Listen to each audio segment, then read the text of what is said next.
Hello everybody, it's ItsTrueStu here, and yes, you've read the title correctly. This is Free-For-All Camping Spots Terminal, the making of. And before we begin, could I please remind you to like the video if you enjoyed it, or wait till the end to enjoy it. I don't really mind either way. If you read the second comment on the screen, then you'll see that the guy actually wanted me to sit at the desk and see what happens. So here is my very first game of Free-For-All in Modern Warfare 3 on Terminal, and it goes okay. I spawn in Dreams and I do pick up quite a lot of traffic here. And I'm instantly thinking that this is definitely a good place to go. Unfortunately I get picked off there, but what can you do? So I was thinking of somewhere where you could maybe manipulate that traffic from a safe distance. However, I couldn't really, I was thinking about sitting behind the desk as that guy was sitting near ADOM and trying to get some traffic going, because there are a couple of spawns. There's two near Dreams and then one inside the actual Dreams, and then like a couple back at security, and then one inside the bookstore. And so I was first of all thinking about that pillar right there. Then I was thinking behind the desk, but then a couple of problems I've run into this spot is the fact that people can spawn on the right outside of the Dreams or gift shop or whatever, and they can kill you. And also people can come from the library or the main bit and just run up in front of the counter and spray you instantly, because you don't really get that much advantage when they're that close range. However, at these long ranges you do get quite a good bit, which is one of the positives of the spot. Now unfortunately, back onto the negatives, I found that this area really does rely heavily on the spawns inside of the gift shop or Dreams, and that is a very big disadvantage, because if they don't spawn there, then your traffic's gone. You see here, there's almost no traffic apart from that guy just spawned to Dreams, triggered my claymore and got a hit marker. But apart from that, there's very few people apart from down this long terminal into the plane. That's okay spot, but apart from that, not really that great, because I find that also the glass inside of the room doesn't give you enough cover, so you can only hide behind the desk and you can't really hide in this room. It's just not that great, but I guess other people could make it work for them, but I personally couldn't make it work for me, and I wanted to find a better spot. As you see here, I'm moving out towards security because I'm like, where is everyone in Dreams? And this guy almost gets me, and then yeah, somebody else gets me from the bookstore. Alright, on to the next gameplay.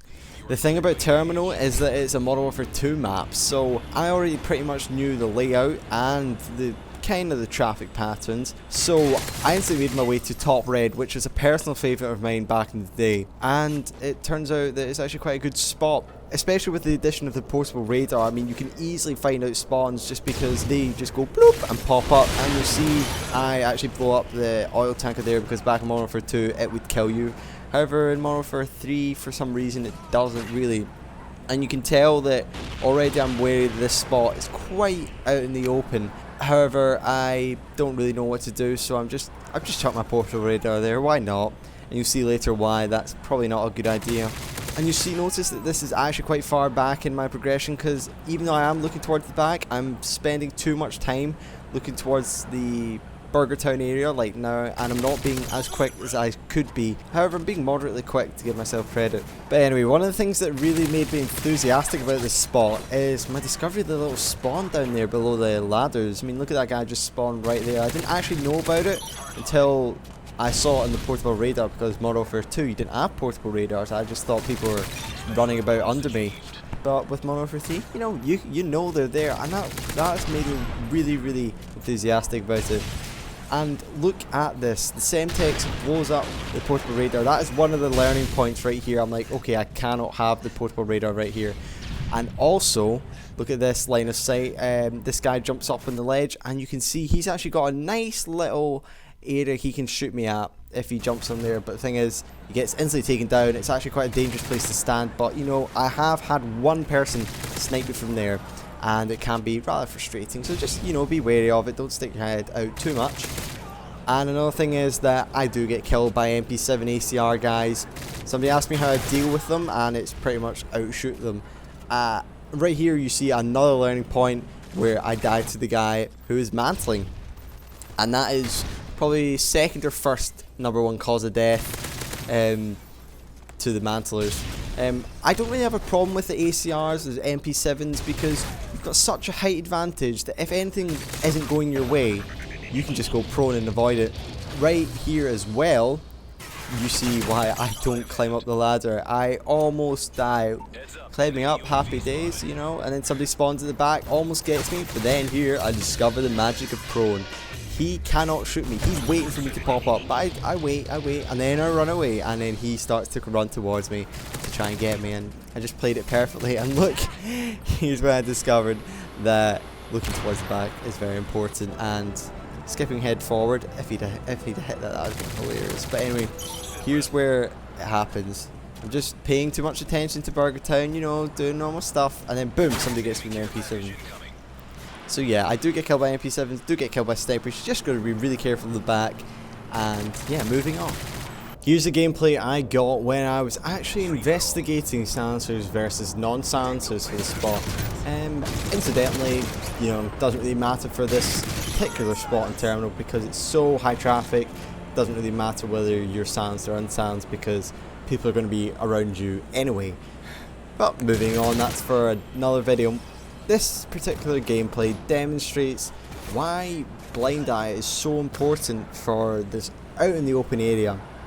You know, here I just discovered, oh, portable radars can actually go up there. Also, you don't really need to move forward and throw. You can just sit back and chuck it up directly into there and it'll land perfectly. Everything should be nice. Okay. So I'm going swimmingly here, and I've just got my 4.3, and you can see I've jumped down on top of that blue thing, and the guy I'm shooting at, actually, he hits the top of red, okay? I don't even know how it killed me. He hits the top of red. I'm already down more than a person's height, and he still gets me. So I think, you know, that was unfortunate. I will just have to try again. Oh, and also I swiftly found out that a bouncing Betty is much more appropriate for killing the mantlers rather than a claymore, just with the way the map's laid out. I mean, it's just easier to place a bouncing Betty and they don't notice it as easily. However, moving on, I am quickly building up my streak again. Already there we go, 4-point streak, sleight of hand, everything's going reasonably well again. I've still got enough time or enough kills left in the game for Moab, so I'm waiting on the back spawn, nothing going. Checking this guy again, kill Fan de Cannabis, the guy who got me with the Predator last time. He respawns, thinks, you know what, I've got another Predator in the bag, let's go for it.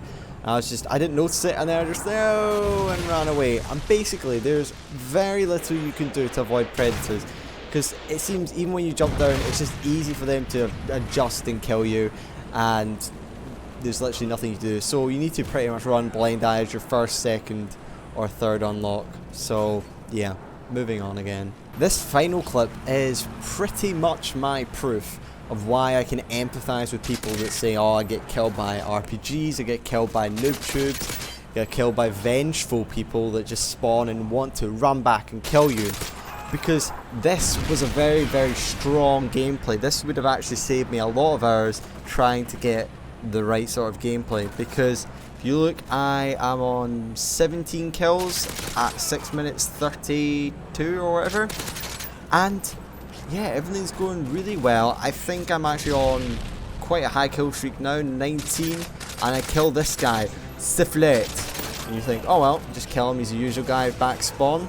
But he actually spawns under the ladder, and this should have been my warning. That C4, that should have been a warning that he was a vengeful guy. So you look at him blindly climbing up the ladder, trying to get me. Turns out he respawns under the plane, and yep, C4'd straight to the face, even though I had blast shield on, and I was in fact on a 22, as you can see there. So that sucks. And yeah, if you enjoyed, leave a like rating for that horrible C4 death, and I hope this gives you an insight into how I devise my strategies, and also I die to all the horrible things you die to. It's just, I'm not afraid of failure, I just keep on trying. Alright, thanks for watching, I've been ItsTrueStu, goodbye. P.S. #1 rap battle in Kelvin Grove, innit?